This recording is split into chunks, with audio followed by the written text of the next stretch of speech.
कांबळे, मी इयत्ता 12वीची विद्यार्थी. नमस्कार, मी वैष्णवी महादेव पाटील, मी इयत्ता 12वीची विद्यार्थी. नमस्कार, कोमल पाटील. नमस्कार, मी वेदिका अनिल सुंदर, मी इयत्ता 12वीची विद्यार्थी. Theme health is wealth. चा अर्थ मराठीत आरोग्य म्हणजे संपूर्ण कल्याण असा होतो. यात फक्त शारीरिक आरोग्य नाहीच तर मानसिक, भावनिक आणि सामाजिक कल्याण देखील समाविष्ट आहे. यासाठी संतुलित आहार, नियमित व्यायाम, पुरेशी झोप, तणाव व्यवस्थापन आणि चांगली सामाजिक नीती यासारख्या सवयी महत्त्वाच्या आहेत. आरोग्यासाठी आणि कल्याणासाठी आवश्यक गोष्टी: संतुलित आहार, पौष्टिक आणि संतुलित आहार घेणे, जसे की ताज्या भाज्या आणि फळे खाणे, नियमित व्यायाम, शारीरिकदृष्ट्या सक्रिय राहणे, पुरेशी झोप, शरीराला आवश्यक असलेली विश्रांती मिळवणे, तणाव व्यवस्थापन, ताण कमी करण्यासाठी योग्य मार्गाचा अवलंब करणे, स्वच्छता, वैयक्तिक आणि सार्वजनिक स्वच्छतेची काळजी घेणे, सामाजिक संबंध, इतरांशी चांगले वैयक्तिक संबंध राखणे, मद्यपान टाळणे आरोग्यासाठी फायदेशीर आहे. शरीर निरोगी राखण्यासाठी उपाय: शरीर निरोगी ठेवण्यासाठी संतुलित आणि पौष्टिक आहार घेणे, नियमित व्यायाम करणे, पुरेशी झोप घेणे, तणाव कमी करणे, तसेच भरपूर पाणी पिणे यासारख्या गोष्टी करणे महत्त्वाचे आहे.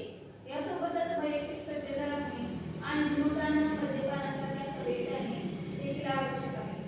शारीरिक स्वास्थ्य वाढवणारी आणि आरोग्य टिकवणारी क्रिया म्हणजे व्यायाम. नियमित व्यायामाने अनेक रोग टाळता येतात आणि शरीर उदरमत वयातही निरोगी ठेवण्यास मदत होते. व्यायामाने शारीरिकच नव्हे तर मानसिक आरोग्यही उत्तम राहते. आजच्या धकाधकीच्या जीवनात व्यायामाची अत्यंत गरज आहे. नियमित व्यायामामध्ये ताणण्याचे व्यायाम, एरोबिक्स व श्वासाचे व्यायाम यांचा समावेश असावा. व्यायाम केल्याने माणसाला नवीन ऊर्जा प्राप्त होते. तसेच व्यायाम हा कोणत्याही वयातील व्यक्ती करू शकतो. बैठे व्यायामही करता येतात.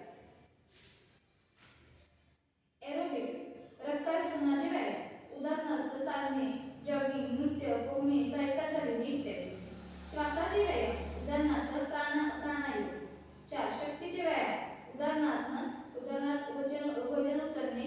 व्यायामामुळे रोगप्रतिकार शक्ती वाढते, यामुळे माणूस आनंदी राहतो. व्यायामामुळे आपली मानसिक तसेच शारीरिक शक्ती वाढते. लहान मुलांमध्ये वाढणारा लठ्ठपणा ही सध्याची गंभीर जागतिक समस्या आहे आणि या व्यायामामुळे ही समस्या कमी होण्यास मदत होते. व्यायामाचे फायदे: वजन नियंत्रित राहण्यास मदत, शारीरिक क्षमतेमध्ये वाढ, नैराश्याचे प्रमाण कमी होते, उत्साह वाढतो, शरीर पिळदार होते, रोगप्रतिकार क्षमता वाढते, स्नायू मजबूत होतात. निष्कर्ष: रोगप्रतिकार शक्ती वाढते, यामुळे माणूस आनंदी राहतो. व्यायामामुळे आपली मानसिक